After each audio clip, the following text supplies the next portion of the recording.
নিরপরাধ, আমার ছেলে কোনো অন্যায় করেনি। আমার ছেলে আনসার সদস্য, 5 বছর চাকরির বয়স।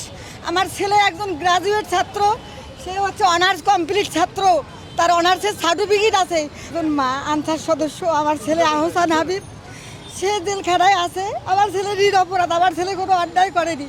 আমার ছেলে আনসার সদস্য, 5 বছর চাকরির বয়স। আমার ছেলে একজন গ্রাজুয়েট ছাত্র, সে হচ্ছে অনার্স কমপ্লিট ছাত্র, তার অনার্সের সার্টিফিকেট আছে। বাবা মা ঘুষ দিতে পারে না বিধায় অন্য কোথাও চাকরি হয়নি, সে তার নিজের মেধায় খাটিয়ে সে আনসার সদস্য হয়েছে।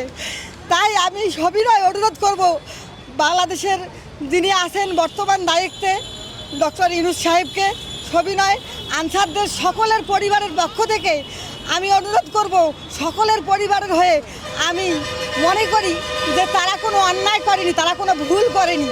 তারা তাদের দাবি দাবা নিয়ে এসেছে যে তাদের পরিবার 15,000